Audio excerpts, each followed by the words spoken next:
기도하겠습니다. 오늘 기도할 제목은 우리 교회의 건강함을 놓고 같이 기도했으면 좋겠습니다. 이 시대에 여러 가지 기관들이 있지만 하나님이 세운 기관 중에 가장 중요한 기관 중에 하나가 바로 교회인 줄로 믿습니다. 가정도 신적 기관이요, 교회도 신적 기관이지만 교회를 통해 결국 하나님은 일하신다고 믿습니다.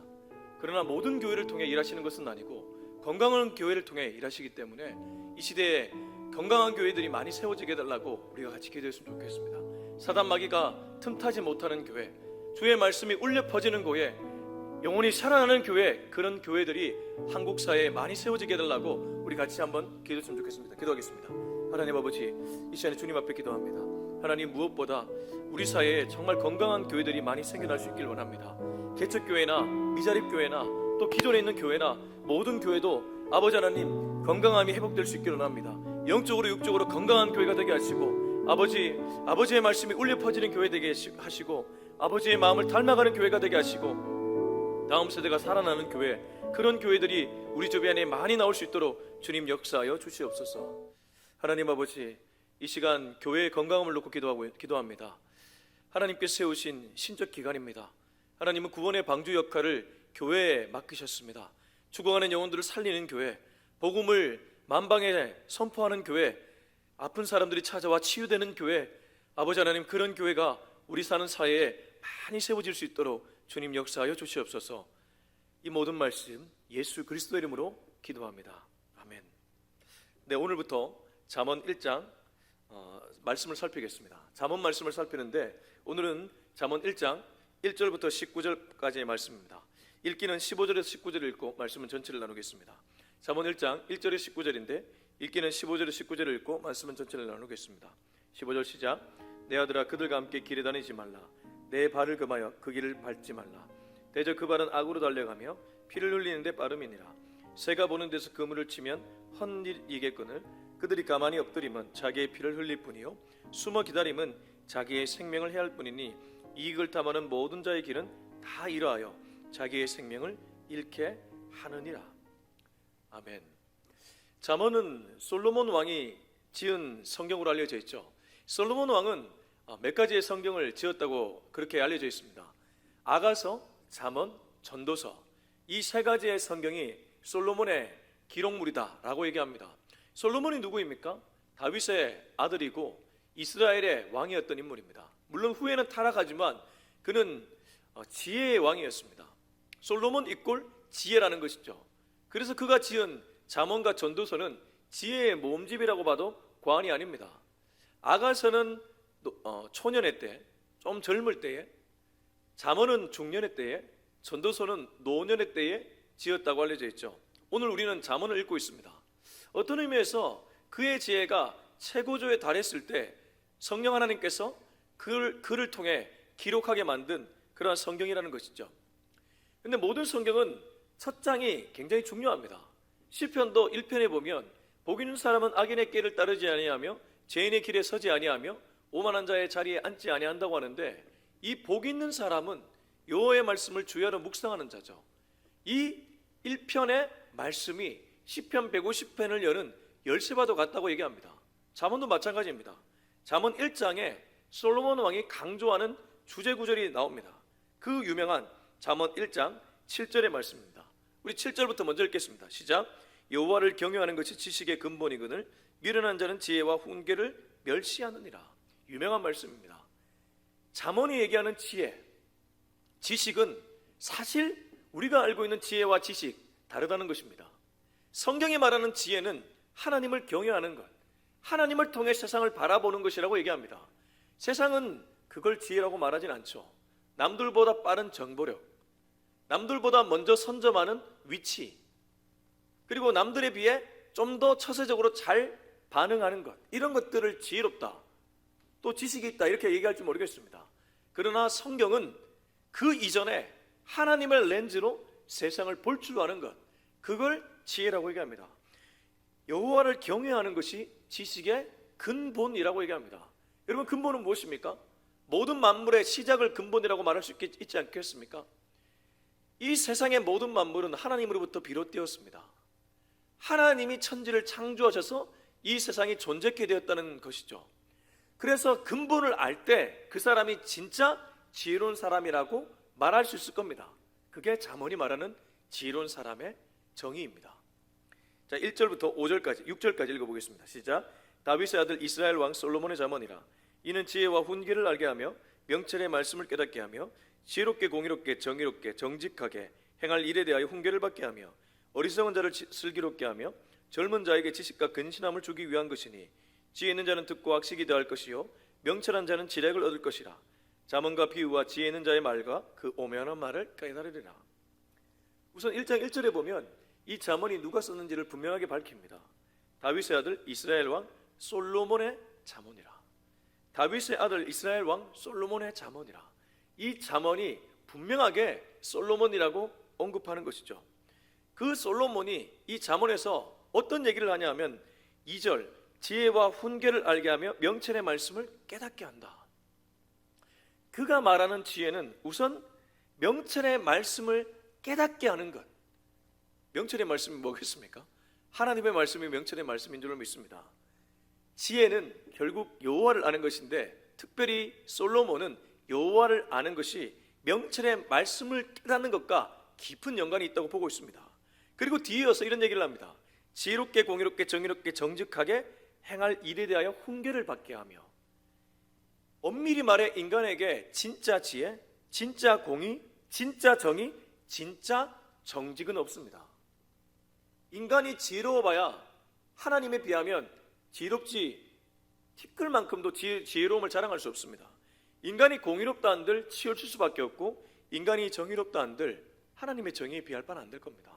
인간이 정직한다 한들 정말 모든 면에서 완벽하게 정직할 수 있습니까? 그런 사람 아무도 없습니다. 자기를 기만할 때도 많이 있지 않습니까?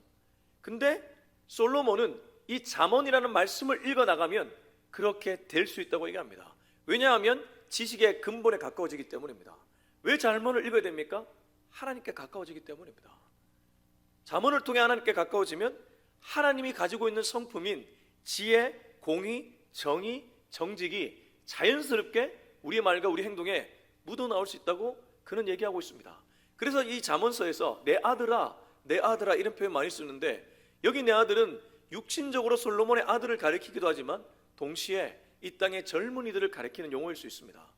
젊은이들이 일찍부터 잠언을 읽게 되면 하나님께 가까이 가게 되고 하나님의 성품, 지혜, 정직, 공의, 정의 이런 것들이 묻어나올 수 있게 된다는 것이죠.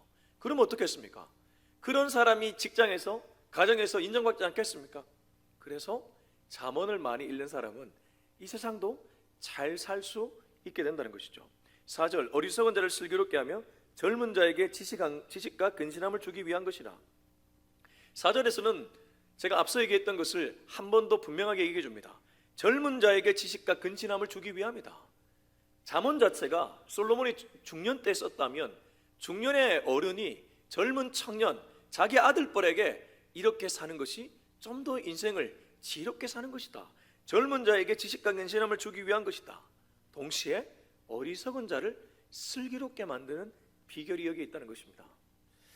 5절 6절입니다. 지혜 있는 자는 듣고 학식이 더할 것이요 명철한 자는 지략을 얻을 것이라. 근데 문제는 뭐냐 하면 언제나 들을 귀가 있는 사람이 더 많이 듣게 돼서 더 지혜로워진다는 것입니다.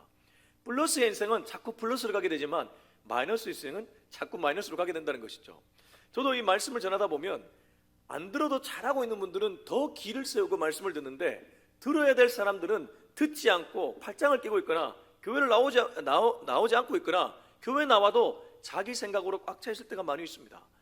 여러분 신앙생활을 잘하는 첩경은 듣는 귀에 있는 줄로 믿습니다. 믿음은 들음에서 난다고 했습니다. 예수님도 귀 있는 자는 들을지어다고 얘기했습니다. 들음을 방해하는 세력들이 얼마나 있는지 모릅니다. 사단 마귀가 우리의 귀를 방해합니다. 교회는 나가는데 듣지 못하게 하는 것이죠. 말씀 선포되는 자리에서조차 듣지 못하게 막는 것입니다. 그러면 신앙이 자라지 못하죠. 신앙이 자라지 못하면 그 자리에 내 생각이 꽉 차게 됩니다. 그러면 지혜로운 인생이 아니라 어리석은 인생을 살게 된다는 것입니다. 지혜 있는 자는 듣고 학식이 더할 것이요 명철한 자는 지략을 얻을 것이라. 지혜 있는 자는 듣고 더욱 지혜로워지고 명철한 자는 듣고 더욱 지략을 얻게 된다. 잠언과 비유와 지혜 있는 자의 말과 그 오묘한 말을 깨닫기 때문이다. 저와 여러분에게 언제나 귀가 열려 있기를 주의 이름으로 축원합니다. 7절부터 9절입니다. 여호와를 경외하는 것이 지식의 근본이거늘 미련한 자는 지혜와 훈계를 멸시하느니라. 내 아들아, 내 아비의 훈계를 들으며 내 어미의 법을 떠나지 말라. 이는 내 머리에 아름다운 관이요 내 목에 금사슬이니라. 한 번 더 제가 앞서 얘기했던 주제 구절이 등장하는데 그 뒤에 보면 내 아들아, 솔로몬의 아들을 가리키면서 동시에 젊은이들을 가리킨다고 제가 앞서 말씀드렸습니다. 내 아들아, 젊은이들아, 네 아비의 훈계를 들으며 네 어미의 법을 떠나지 말라. 여기에 아비의 훈계는 솔로몬의 훈계이면서 동시에 하나님 아버지의 훈계도 될 수 있습니다. 하나님 아버지의 말씀을 듣고 그 법을 떠나지 말라고 얘기하고 있는 것이죠. 부모 말 잘 들으면 인생을 좀 더 잘 살아갈 수 있다 얘기하지 않습니까? 그러나 때로는 부모 말이 오히려 인생의 걸림돌이 될 때도 있습니다.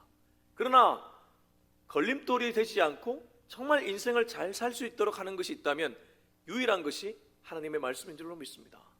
사람의 말은 선이 있는가 하면 그 밑에 보지 못하는 악도 있지만 하나님은 하나님 당신 자체가 완벽한 선이기 때문에 그분의 말씀을 따라가면 우리는 선한 길로 가게 되어 있습니다. 그래서 이 말씀은 좀 더 영적인 차원으로 해석하자면 내 젊은이들아, 하나님 아버지의 훈계를 들으며 하나님 아버지의 법을 떠나지 말라, 이렇게도 볼 수 있다는 것이죠. 이는 네 머리에 아름다운 관이요 네 목에 금사슬이다. 이것이야말로 네 인생의 최고의 보화라는 것이죠. 머리에 아름다운 관, 면류관, 목에 금사슬. 당시 고대 근동에서 이 금사슬은 그 사람의 부의 상징이자 그 사람의 권력을 보여줬는데 이것이야말로 너의 부다. 하나님의 말씀을 듣고 그 말씀을 부단히 지키려고 애쓰는 것이 우리 인생의 최고의 보화가 되어야 된다는 것입니다. 자, 계속 말씀 보겠습니다. 10절에서 14절까지입니다. 시작. 내 아들아, 악한 자가 너를 깰지라도 따르지 말라. 그들이 내게 말하기를 우리와 함께 가자. 우리가 가만히 엎드렸다가 사람의 피를 흘리자. 죄 없는 자를 까닭없이 숨어 기다리다가 수울같이 그들을 산채로 삼키며 무덤에 내려가는 자들 같이 통으로 삼키자. 우리가 온갖 보화를 얻으며 빼앗은 것으로는 우리 집을 채우리니 너는 우리와 함께 제비를 뽑고 우리가 함께 전대 하나만 두자 할지라도. 내 아들아, 악한 자가 너를 깰지라도 따르지 말라. 시편 1편이 떠오르죠. 복 있는 사람은 악인의 꾀를 따르지 아니하고 죄인의 길에 서지 아니하며 오만한 자의 자리에 앉지 아니한다는 그 말씀처럼 내 아들아, 젊은이들아, 악한 자, 사단 마귀를 가리키지 않겠습니까? 사단 마귀의 종로로 하는 사람들을 가리키지 않겠습니까? 내 주변에 그런 사람들이 있을 수 있잖아요. 그런 사람들이 나를 유혹할지라도 가감하게 따르지 말라, 결단하라는 것입니다. 믿음의 인물들은 결단하는 사람들이었습니다. 애매한 태도를 가지는 사람들이 아니었고 그들은 결단하는 사람들이었습니다. 요셉이 좋은 예입니다. 보디발의 아내가 요셉을 유혹했을 때 그는 겉옷을 벗어던진 채로 뛰쳐나왔습니다. 사단이 얼마나 집요한지 그것 가지고도 보디발의 아내는 요셉을 프레임 씌워서 자기를 강간하는 강간 미수범으로 자기 남편에게 고발했습니다. 본인이 요셉을 유혹해놓고는 그렇게 했다는 것이죠. 사단 마귀는 이렇게 우리를 유혹합니다. 근데 요셉이 그때 어떤 행동을 했습니까? 과감하게 결단하고 그 자리를 벗어났습니다. 사단이 깨는 힘이 얼마나 강력한지 모릅니다. 우리의 얕은 지혜와 힘으로는 이겨낼 수 없죠. 과감하게 떠나야 됩니다. 불편한 자리가 있다면 과감하게 떠나야 된다는 것이죠. 악을 따르지 말라. 그들이 내게 말하기를 우리와 함께 가자. 우리가 가만히 엎드렸다가 사람의 피를 흘리자. 죄 없는 자를 까닭없이 숨어 기다리다가 수울같이 그들을 산채로 삼키자. 무덤에 내려가는 자같이 통으로 삼키자. 얼마나 못됐습니까? 가만히 기다렸다가, 언제나 사단이 쓰는 방법이 이런 방식입니다. 대놓고 공격하면 누가 그 공격을 피하지 못하겠습니까? 가만히 공격해 들어옵니다. 사단이 우리에게 틈탈 때 어떻게 틈탑니까? 조용히 들어옵니다. 그래서 작은 일이라도 깨어있기 위해 애를 써야 된다는 것이죠. 우리가 온갖 보화를 얻으며 빼앗은 것으로 우리 집을 채우리니, 온갖 보화를 얻지만 빼앗은 것들이고 그것으로 집을 채운다고 합니다. 도둑놈들이죠.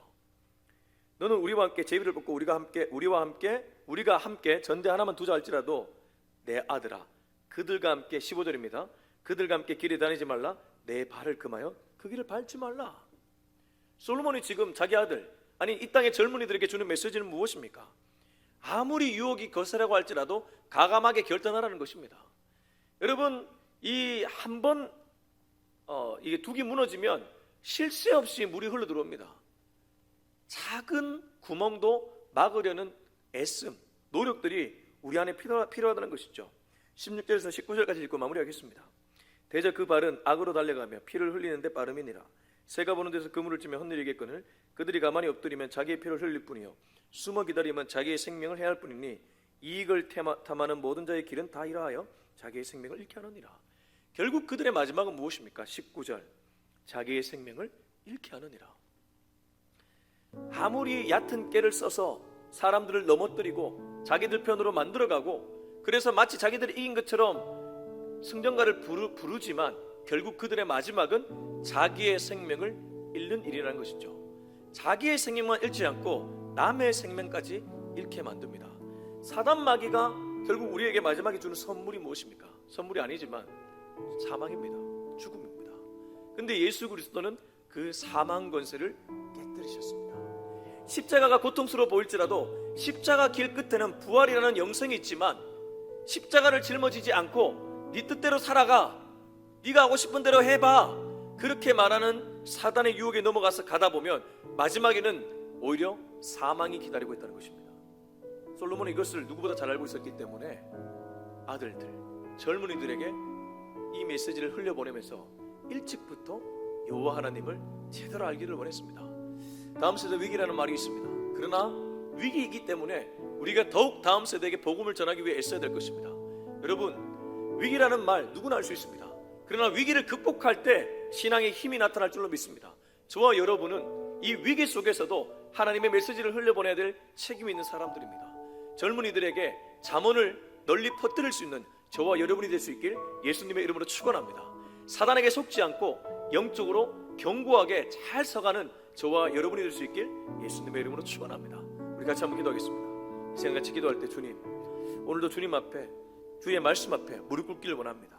주님이 가라는 데 가고 주님이 서라는 데 설 수 있는 내가 되게 하여 주시옵소서. 우리 같이 한번 기도하겠습니다. 하나님 아버지 감사합니다. 오늘도 이 메시지를 통해 여호와 하나님을 더욱 사랑해야 된다는 것을 분명하게 깨닫게 되었습니다. 주님, 사단마귀의 유혹 앞에서 우리가 번번이 넘어질 때가 많은데 주님께서 오늘 말씀을 통해 가감하게 결단하라고 말씀하시니 얼마나 감사한지 모르겠습니다. 주님, 사단이 유혹한 자리에서 가감하게 일어날 수 있는 우리 모두가 되게 하여 주시옵소서. 이제는 우리 주 예수 그리스도의 은혜와 하나님의 사랑과 성령의 기름 부으심이 오늘 이 메시지를 통해 사단과 결별하고 언제나 하나님과 교제하며 하나님께로 매일 나아가기로 다짐하는 우리 모두의 머리 위에 지금부터 영원토록 함께하기를 간절히 축원하옵나이다.